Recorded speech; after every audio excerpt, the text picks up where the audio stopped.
Have you ever had that feeling where something seems too good to be true? Like when you find money on the street, or when your usually grumpy boss is suddenly super nice to you.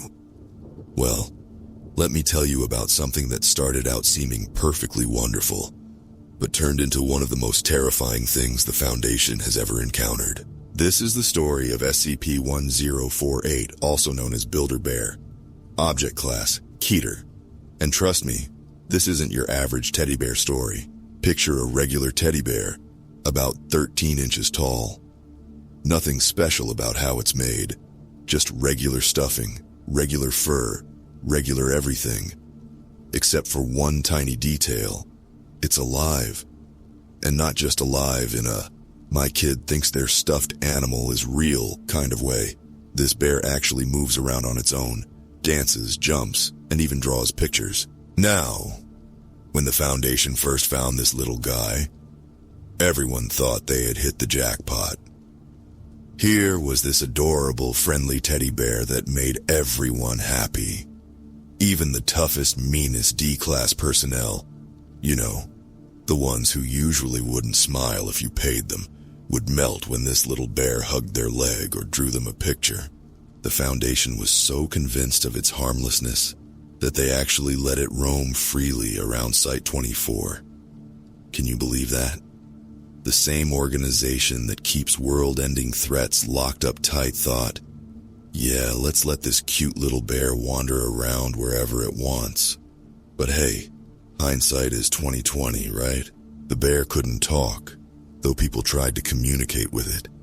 They'd ask it questions, and sometimes it would nod yes or no, but ask it anything about where it came from or what it was, and suddenly it would act like it couldn't understand. Maybe it really didn't know, or maybe, and this is what keeps me up at night, maybe it just didn't want to tell. For 7 whole months, everything was perfect. The bear was like a mascot for Site-24. It would dance around, give hugs, draw pictures for the janitors, just spreading joy wherever it went. The scientists even started getting a bit lazy with their observations. I mean, who wants to write detailed reports about a teddy bear giving hugs? But here's where our story takes its first dark turn. Because after those 7 months of sweetness and light, the Foundation started to notice something. Something that would make them wish they'd been a lot more careful about watching what this bear was doing when nobody was looking. You see, SCP-1048 had a special talent. A talent that nobody had spotted during all those months of casual observation. This cute little teddy bear could build things, but not with blocks or toys like you might expect. No, what it built were copies of itself, and the materials it used, well, that's where this story starts getting really dark. Dr. Carver, one of the lead researchers, figured out that the bear had been using its cute act as a cover. While everyone was busy going awe over its drawings and dances, it was gathering materials. And by materials, I mean, well, you'll find out soon enough what kind of things this bear considered building supplies. Let me just say this. By the time the Foundation realized what was really going on, it was too late. The bear had already created 3 known copies of itself. We call them SCP-1048A, B, and C. And each one of them proved that their parents' friendly behavior was nothing but a clever disguise. So buckle up, because what I'm about to tell you next makes every scary teddy bear story you've ever heard sound like a bedtime lullaby. And remember, sometimes the cutest things are just hiding their teeth until it's too late to run. What if SCP-1048 wasn't just a Foundation file? What if this little builder bear found its way out into the real world? What if it walked into the lives of people like you and me, ordinary people just trying to get through their day? That's exactly what happened to Lisa and Mark. They didn't work for the Foundation. They didn't even know what SCP-1048 was. All they knew was that one quiet night at a small-town library, something strange, something small, fuzzy, and seemingly harmless changed their lives forever. This is their story, And if you thought the Foundation's encounters with SCP-1048 were terrifying, wait until you hear what happened when it escaped into our world. The smell of old books mingled with the faint aroma of coffee as Lisa flipped through the pages of an aging textbook. Her laptop cast a pale glow over her hunched figure, illuminating scattered notes and an untouched granola bar. "This thesis is going to kill me," she muttered, leaning back and rubbing her temples. From behind the counter, Mark chuckled. "You've said that about every paper since sophomore year. Yet here you are, alive and still complaining." Lisa shot him a tired smile. "Yeah, well, there's a first time for everything." Mark leaned on the counter, tapping his fingers rhythmically. The library was empty, save for the two of them. Outside, the wind rustled the autumn leaves, brushing them against the glass doors. "Guess it's just us tonight," he said, scanning the room. "Even Mrs. Henderson left early, and she practically lives in the knitting section." "Not a bad thing," Lisa replied. "Fewer distractions." As Lisa resumed typing, the faint squeak of tiny footsteps caught her attention. She froze, glancing toward the dimly lit children's section. "Did you hear that?" she whispered. Mark tilted his head. "What? Like footsteps?" He shrugged. "Probably a mouse. This place is ancient." Lisa nodded but couldn't shake the prickling unease that crept up her spine. She turned her attention back to her laptop, typing mechanically until a soft thud broke her concentration. She looked up. Sitting in the middle of the aisle was a small teddy bear. "Mark," she said, pointing. "Did someone leave that here?" Mark stepped out from behind the counter, squinting at the bear. "No idea. Maybe a kid forgot it." The teddy bear was about 13 inches tall, its fur a rich brown and its black button eyes glossy. It seemed brand new, almost out of place in the dusty old library. Lisa got up and approached it cautiously. "That's weird. I didn't see it earlier." Mark shrugged. "Someone could have dropped it before we locked up." Lisa reached down and picked it up. The bear was light, its fur soft. She turned it over in her hands, but there was no tag or label to identify its owner. "Cute," she murmured, setting it on a nearby table. As she returned to her seat, the bear fell over with a soft plop. Lisa glanced back, frowning. "You okay?" Mark asked. "Yeah, it just..." She shook her head. "Never mind." The hours stretched on. Mark busied himself stacking returns, while Lisa typed furiously, occasionally shooting daggers at her laptop screen. Then came the sound again, tiny footsteps, this time accompanied by a faint scraping noise. Lisa and Mark locked eyes. "Okay, I definitely heard that," Mark said, grabbing the flashlight from the counter. They followed the sound to the far end of the library, where a row of study tables lined the wall. The teddy bear was sitting upright on one of the chairs, its button eyes staring at them. Mark froze. "Didn't you leave that on the other side of the room?" Lisa's pulse quickened. "Yeah, I did." Mark laughed nervously. "All right, who's pranking us? Did you invite someone?" "No, I've been sitting next to you this whole time." He approached the bear cautiously, the flashlight beam trembling slightly. "Okay, little guy, how'd you get here?" As his hand reached out to grab it, the bear's head tilted just slightly, but enough for both of them to see it. Mark stumbled back, dropping the flashlight. "What the hell?" Lisa clamped a hand over her mouth, her heart pounding. The bear didn't move again, but its unnerving presence hung thick in the air. "Okay," Mark said, his voice unsteady. "This is some animatronic thing, right? Like a joke?" Lisa shook her head. How would... Before she could finish, the bear climbed down from the chair. It didn't walk so much as shuffle, its movements eerily fluid for something made of fabric and stuffing. It stopped at Lisa's feet, looking up at her. Nope. Mark backed away. "We're burning that thing." "Wait." Lisa crouched down, her curiosity outweighing her fear for a fleeting moment. It's just a toy. Maybe it's remote-controlled." The bear raised its tiny arms as if asking for a hug. Lisa hesitated, then picked it up. It clung to her arm briefly before letting go, patting her wrist with a soft paw. Mark stared wide-eyed. "Lisa, put it down." "It's harmless," she said, though her voice wavered. "Harmless things don't move on their own." The bear climbed onto the table and began to dance. a simple rhythmic sway that was oddly hypnotic. Lisa and Mark stood frozen, their fear momentarily replaced by bewilderment. "I don't think it's dangerous," Lisa said finally. Mark exhaled sharply. "It better not be. But if that thing does anything else, I'm chucking it in the dumpster." Lisa nodded. But as she stared at the dancing bear, she couldn't shake the gnawing unease at the back of her mind. Lisa's unease lingered as she returned to her work, the teddy bear now sitting motionless on the corner of the table. Mark kept glancing at it, his jaw tight. "You sure keeping that thing around is a good idea?" he asked. Lisa shrugged, though her fingers trembled slightly as they tapped on her keyboard. "It's just a toy, Mark. Probably a prank or some lost tech project." Mark didn't look convinced. Lost tech projects don't waltz across library tables. The hours ticked by, and the library's usual silence deepened into something heavier. Outside, the wind had picked up, rattling the windows. Lisa's laptop battery hit critical, and she muttered a curse under her breath. "There's an outlet in the archives," Mark said, already heading toward the basement door. "You coming, or you want to risk that thing following you alone?" Lisa hesitated, glancing at the bear. It hadn't moved since its little dance, but its lifeless button eyes seemed to watch her. She grabbed her laptop and followed Mark.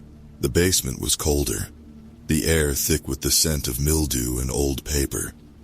Rows of shelves stretched into the dimness, filled with forgotten books, yellowed newspapers, and random odds and ends left behind over the years. Mark plugged in her charger at an old desk near the stairs. "There you go. Let's not stay down here too long, though. This place gives me the creeps." Lisa nodded, setting up her laptop. "What doesn't give you the creeps tonight?" Mark chuckled nervously. "Fair point." As Lisa resumed her work, Mark wandered the aisles, his flashlight beam sweeping over dusty shelves. "You know, I always wondered what's really down here. There's stuff from decades ago. Even found a box of postcards from the 1920s last week."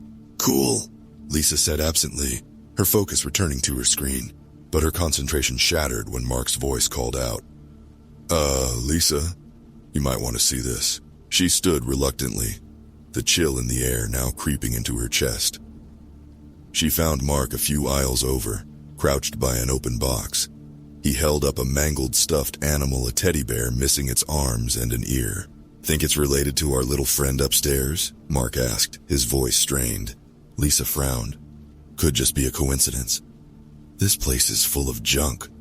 But as she turned to leave, the hairs on her neck stood up.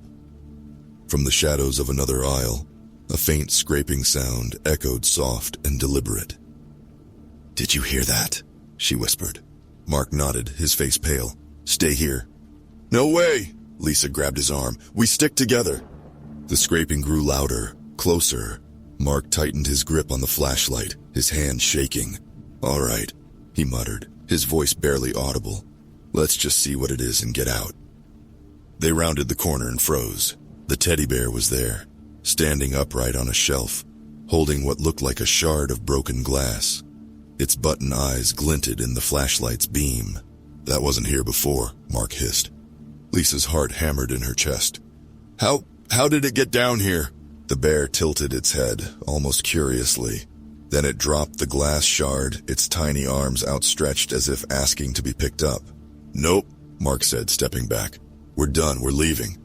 But as he turned, something skittered across the floor, a sound like claws scraping against concrete. The flashlight beam darted wildly, catching glimpses of movement. A flash of brown fur, a torn ear, a small, trembling figure darting behind boxes. "Mark, let's go!" Lisa grabbed his arm, pulling him toward the stairs. The sound grew louder, more frantic.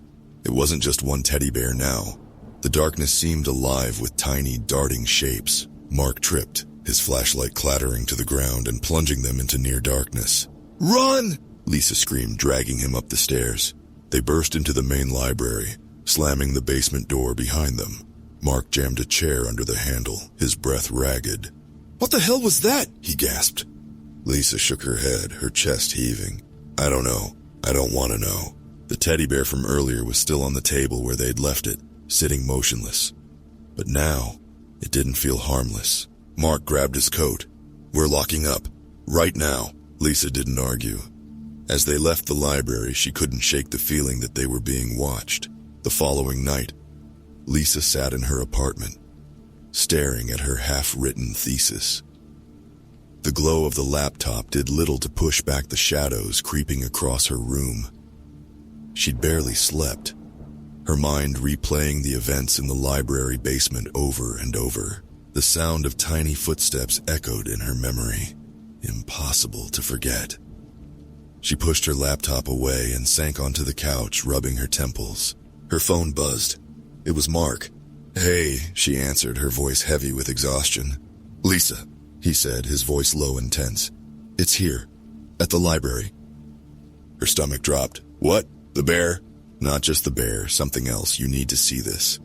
"Mark, no, call someone, report it to, I don't know, animal control or—" "Lisa, just get down here," he interrupted, his voice trembling. "Please." The call ended before she could protest further.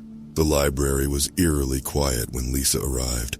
The streetlights outside cast long shadows across the parking lot.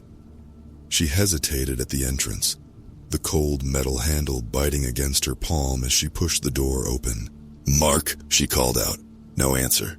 The faint hum of the building's old HVAC system filled the air as she stepped inside. Rows of books loomed around her like silent witnesses. "Lisa." She spun around to see Mark standing near the children's section. His face was pale, his eyes wide. "What's going on?" she demanded. He didn't answer. Instead, he pointed to the far corner of the room. There in the dim light stood SCP-1048.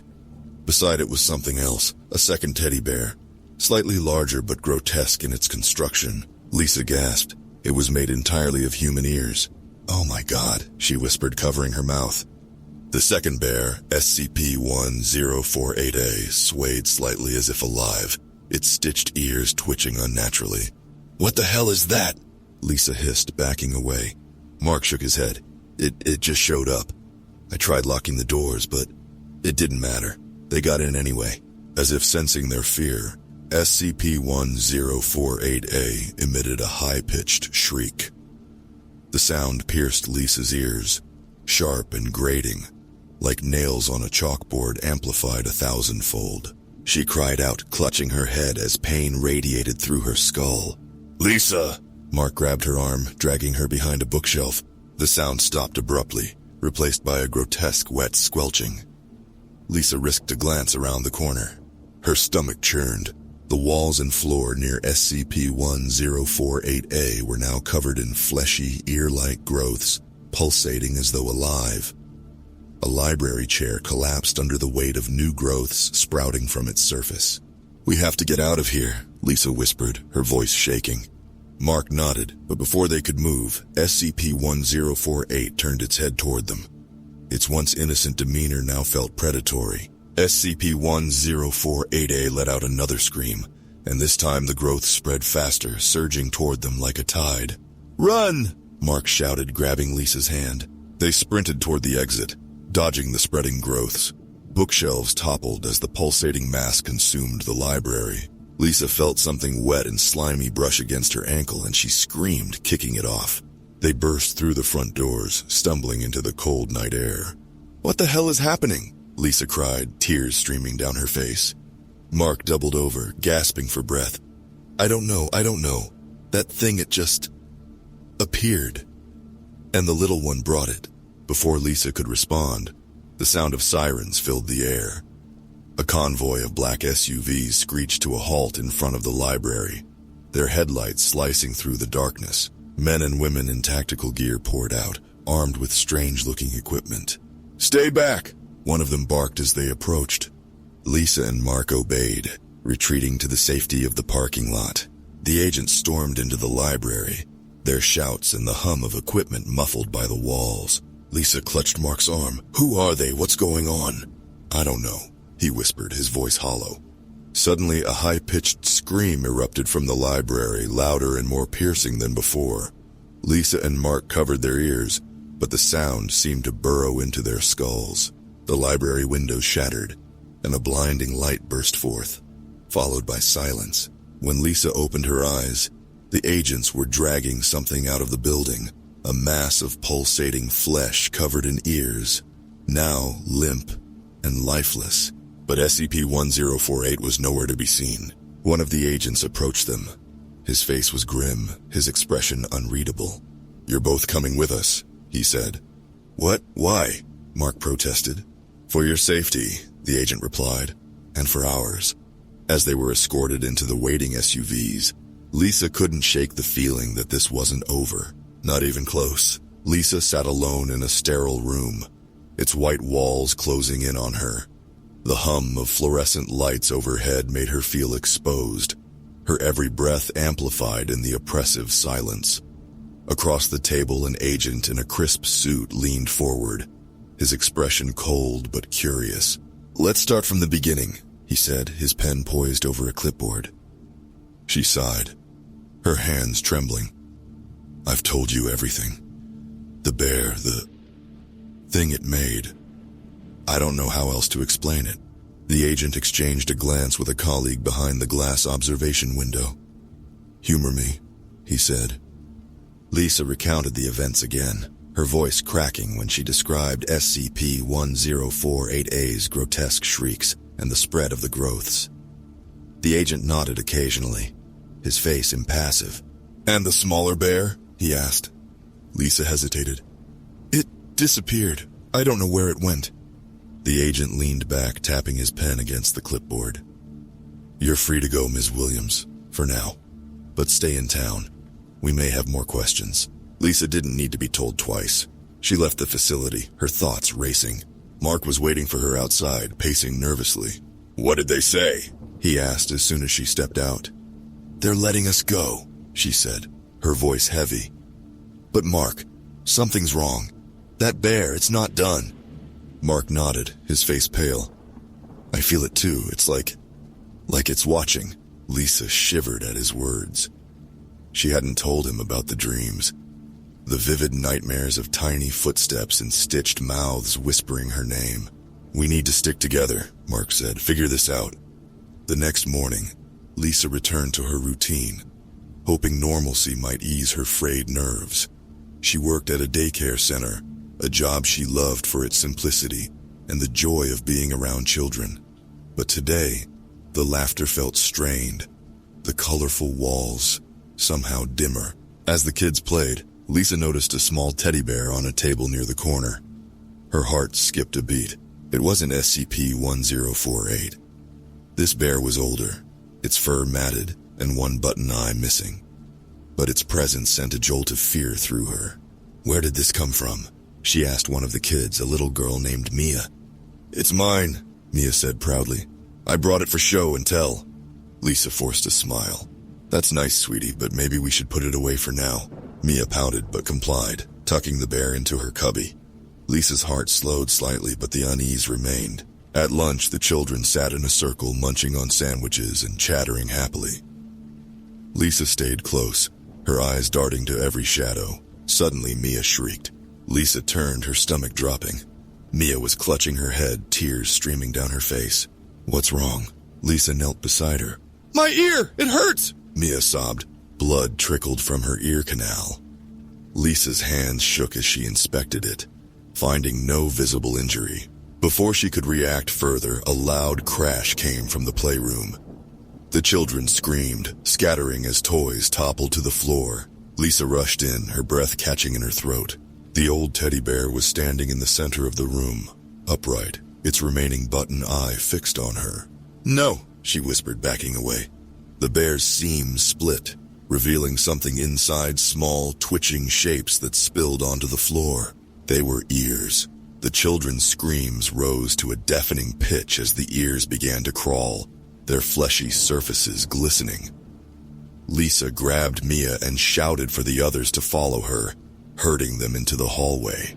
"Stay here," she ordered, locking the door behind her. She turned back toward the playroom, her heart pounding. The bear was gone, but the ears remained, writhing and spreading across the floor. The air grew thick, the sound of wet squelching filling the room. Foundation agents arrived minutes later, responding to the panic. Lisa stood outside with the children, Watching as the black-clad figures stormed the building, Mark pulled up in his car, jumping out. "I heard the call on the news. Are you okay?" Lisa shook her head, tears streaming down her face. "It's happening again. Mark, I don't think it's going to stop." They watched as the agents emerged, carrying containment units filled with the pulsating ears. One of them approached Lisa, his expression grim. "Where's the bear?" he demanded. It was here," she stammered, "but it's gone now." The agent cursed under his breath. "If you see it again, don't engage. Call us immediately." Lisa nodded numbly, clutching Mia tightly. As the agents left, Lisa turned to Mark. "What are we supposed to do?" Mark's face hardened. "We figure out how to stop it, before it takes anyone else." Lisa and Mark sat in his dimly lit living room, a stack of takeout containers and empty coffee cups littering the table between them. They had spent the past few hours scouring online forums, digging for anything that might shed light on SCP-1048. "Nothing," Mark groaned, leaning back and rubbing his eyes. "Just urban legends and creepypasta knockoffs." Lisa clicked through another forum thread, her lips pressed into a thin line. "If this thing has been around as long as it seems, there's got to be something real, some record." Mark sighed. "Maybe. Or maybe this is just way above our pay grade." Lisa didn't respond. She stared at the screen, a gnawing feeling in her gut. It wasn't just fear anymore. It was anger. This creature had invaded her life, hurt children, and left her drowning in questions without answers. A loud knock at the door broke her thoughts. Mark froze. "Were you expecting someone?" Lisa shook her head. The knock came again, sharper this time. Mark grabbed a baseball bat from beside the couch and approached the door cautiously. He peered through the peephole, then turned to Lisa, his face pale. "It's them." 3 agents stood in the doorway, their black tactical gear stark against the orange glow of the porch light. The one in front, a tall woman with sharp features, held up a badge. "We need to talk," she said. Mark stepped aside reluctantly, gripping the bat tightly. The agents entered, their presence filling the small space. Lisa sat up straight, her heart pounding. The woman introduced herself as Agent Harris. "We're with an organization tasked with handling anomalies like the one you've encountered." "Handling?" Lisa repeated bitterly. "You mean failing to contain it?" Harris's expression didn't waver. "Containment breaches happen. Our job is to mitigate the damage." Mark scoffed. "Great job so far. Tell that to the kids at the daycare." Harris ignored him, focusing on Lisa. "You've had the most direct contact with SCP-1048. Anything you remember, no matter how small, could help us track it." Lisa hesitated, then recounted everything she could. The basement, the ear bear, the daycare. Mark chimed in with details she'd forgotten, his frustration evident in his clipped tone. Harris nodded, jotting down notes. "Thank you. We've been tracking SCP-1048 for years, but its behavior has become increasingly erratic." "What do you mean?" Lisa asked. Harris exchanged a glance with one of the other agents. "Originally, SCP-1048 was contained at one of our sites. It exhibited no overtly dangerous behavior, but over time it began creating copies. These replicas are where the danger lies." Mark leaned forward. "So destroy the replicas. Problem solved, right?" Harris sighed. "If only it were that simple. Each replica manifests anomalous properties that make containment difficult. And SCP-1048 itself, its methods are unpredictable. It uses its perceived innocence to its advantage." Lisa's mind raced. "So what happens now?" Harris stood. "We'll increase patrols in the area. If SCP-1048 appears again, call us immediately." She handed Lisa a card with a single phone number printed on it. Mark frowned. "And that's it? You expect us to just wait for it to show up and hope you're faster than it?" Harris's eyes narrowed. "I suggest you stay vigilant, for your safety." As the agents left, the oppressive silence returned. Mark threw the bat onto the couch. "That was useless. They're just covering their tracks." Lisa stared at the card in her hand. They know more than they're telling us. No kidding, Mark muttered, pacing the room. What do we do now? Lisa hesitated. We wait, and we watch. That night, Lisa couldn't sleep. She sat by the window, staring into the darkened street below. Every shadow seemed alive, every creak of the house a harbinger of doom. Then she saw it, a small figure moving in the distance. It shuffled down the street, its tiny silhouette unmistakable. SCP-1048, Lisa's breath caught in her throat. She grabbed her phone and dialed the number Harris had given her. It's here, she whispered. The response was immediate. Stay inside, don't engage, we're on our way. Lisa hung up and turned to wake Mark, but when she looked back, the bear was gone. Mark groggily stumbled into the room. What's going on? It was here, she said, her voice shaking. The bear, I called them. Mark cursed under his breath, grabbing the bat again. If it's out there, I'm not waiting for those suits to show up. Mark, no. But he was already out the door. The street was empty, the quiet almost deafening. Mark scanned the area, his breath visible in the cold night air. Come on, you little freak, he muttered. Show yourself. Behind him, Lisa stood on the porch, clutching her phone. She wanted to call Harris again, but something stopped her. Then she saw it, a flicker of movement behind Mark. Mark! She screamed. He turned too late. SCP-1048 was already at his feet, its tiny hands clutching something sharp and glinting in the moonlight. Mark swung the bat, but the bear darted away with unnatural speed. The sound of approaching engines filled the air as Foundation SUVs roared into the street, their headlights bathing the scene in harsh light. Agents poured out, weapons drawn, but SCP-1048 was gone, leaving only Mark's bloodied bat on the pavement. Lisa ran to him, her heart pounding. He was alive but shaken, a deep gash running along his forearm. Harris approached, her face grim. This isn't over, not by a long shot. Lisa looked up at her, tears in her eyes. Then do something, stop it. We will, Harris said, but we'll need your help. The Foundation agents set up a temporary command center in the town's old community hall, the air thick with tension. Lisa sat at a folding table, her hands wrapped around a mug of coffee that had long gone cold. Across from her, Agent Harris flipped through pages of notes, her sharp features unreadable. We've identified a pattern, Harris said finally. Lisa leaned forward, her exhaustion momentarily forgotten. What kind of pattern? SCP-1048's replicas don't appear randomly, Harris explained. Each one coincides with locations where it has prolonged contact. First the library, then your apartment, and now... Lisa's stomach twisted.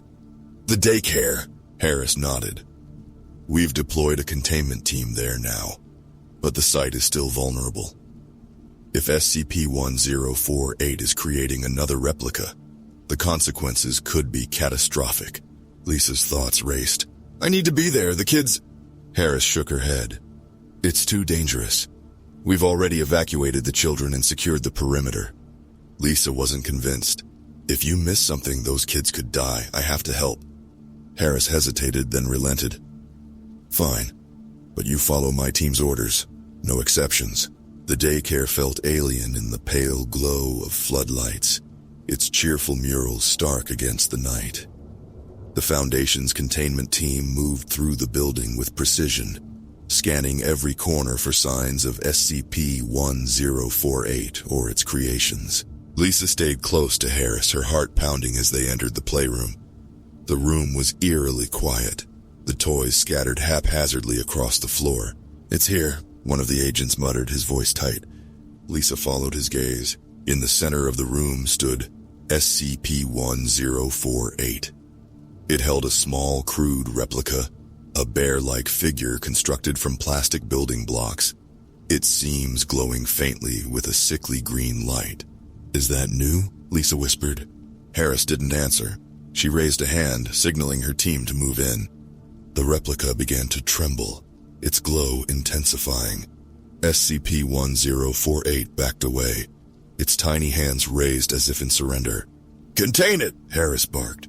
The agents closed in, but before they could act, the replica emitted a low, resonant hum. The The sound grew louder, shaking the walls and sending a deep vibration through Lisa's chest. Suddenly, the replica exploded. Lisa was thrown to the ground, her ears ringing. When she opened her eyes, the room was bathed in chaos. Shards of glowing plastic littered the floor, each fragment pulsating with energy. The agents scrambled to contain the fragments, but they moved with a life of their own, fusing together to form grotesque, insect-like creatures. "What the hell is this?" Mark's voice cut through the chaos. Lisa turned to see him standing in the doorway, clutching his bandaged arm. "You shouldn't be here," she shouted, but her words were drowned out by the high-pitched screeches of the creatures. One of the insect-like constructs lunged at an agent, its sharp limbs slicing through his armor. He fell with a gurgled cry, blood pooling beneath him. Harris fired her weapon, the bright light of the containment beam reducing the creature to ash. "Focus on the fragments," she ordered. Lisa grabbed Mark, pulling him behind an overturned table. "Why are you here?" she demanded. "I couldn't sit around while you faced this alone," he said, his eyes darting to the chaos around them. "What the hell are those things?" "Another one of its creations," Lisa said, her voice trembling. The screeches grew louder as more creatures formed, their bodies grotesque amalgamations of plastic and glowing energy. SCP-1048 watched from the shadows, its button eyes reflecting the carnage. "We have to stop it," Lisa said. Mark nodded. "But how?" The battle raged on as the containment team struggled to keep the creatures at bay. Harris shouted orders, her voice barely audible over the cacophony. Lisa's eyes fell on SCP-1048. It was standing near a stack of wooden blocks, its small hands reaching for something. "It's making another one," she realized. She grabbed a nearby fire extinguisher and stood. "Lisa, don't!" Mark shouted, but she was already running. She charged toward SCP-1048, swinging the extinguisher with all her strength. The bear dodged with inhuman speed, but the extinguisher smashed into the stack of blocks, scattering them across the floor. SCP-1048 paused, tilting its head as if assessing her. Lisa stood her ground, her chest heaving. "You're not making any more of those things." The bear took a step toward her, its movements slow and deliberate. "Lisa, get back!" Harris shouted. But before SCP-1048 could act, Harris fired her containment beam. The light enveloped the bear, forcing it to retreat into the shadows. The remaining fragments stopped moving, their glow fading. Lisa sank to the floor, her hands trembling. The aftermath was grim. Several agents lay injured or worse, and the daycare was in ruins. Harris approached Lisa and Mark, her expression unreadable. "You two are lucky to be alive." "What about the bear?" Lisa asked.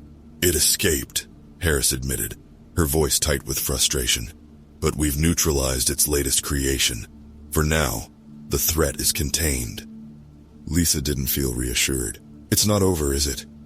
Harris shook her head. "No, but thanks to you, we've bought some time." As Lisa and Mark left the daycare, the weight of what they'd witnessed settled heavily on their shoulders.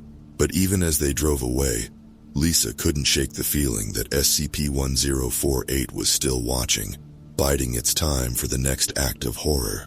The hospital room was quiet, the only sound the rhythmic beeping of Mark's heart monitor.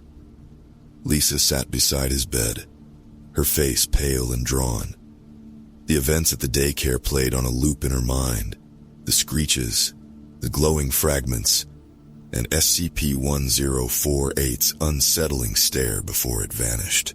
Mark stirred, wincing as he adjusted his position. His arm was heavily bandaged, a reminder of how close they'd come to not making it out alive. "You should go home," he said, his voice hoarse. "Get some rest." Lisa shook her head. "I'm not leaving you. Not after everything." Mark gave her a weak smile, stubborn as ever.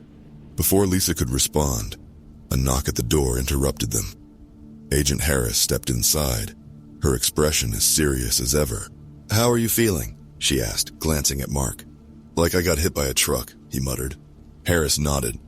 "Considering what you've been through, that's not far off." She turned to Lisa. "Can we talk?"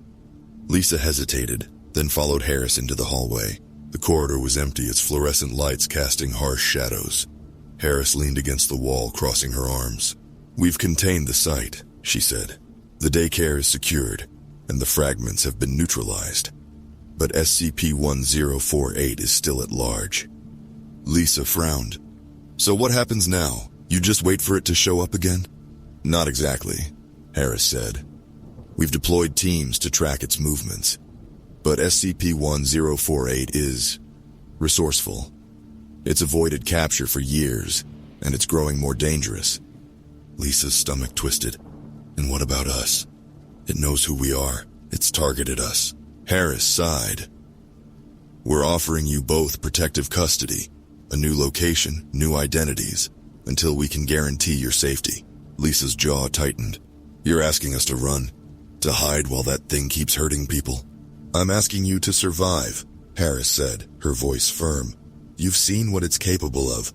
Staying here puts you and everyone around you at risk." Lisa stared at the floor, her mind racing. "What if we help you?" she asked finally. Harris raised an eyebrow. "Help us?" "Use us as bait," Lisa said, her voice steady. "If it's after us, we can draw it out."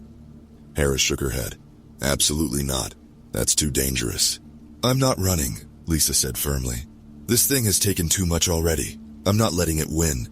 3 weeks later, Lisa sat alone in a small motel room on the edge of town. The Foundation had reluctantly agreed to her plan, stationing agents nearby while she and Mark served as unwitting lures. The waiting was the worst part. Every creak of the floorboards, every whisper of wind against the window set her on edge. Mark was in the next room, recovering slowly but determined to see this through. That night, the wait ended. The power went out just after midnight. The room plunged into darkness, and the air grew unnaturally cold. Lisa grabbed the flashlight from the nightstand, her hand shaking as she flicked it on. A faint sound reached her ears, tiny footsteps, soft but deliberate. She froze, the beam of light trembling as she scanned the room. Then she saw it. SCP-1048 stood in the corner, its button eyes gleaming in the darkness. It held something in its hands, a small figure, stitched together from scraps of cloth and strands of hair. Lisa's breath caught in her throat. The bear tilted its head, its movements unnervingly human. Lisa backed toward the door, her pulse pounding in her ears. "Mark," she whispered, her voice trembling. The footsteps grew louder as SCP-1048 advanced, the small figure in its hands twitching as if alive. Before Lisa could react, the door burst open. Harris and her team stormed in, their weapons trained on the bear. "Get down!" Harris shouted.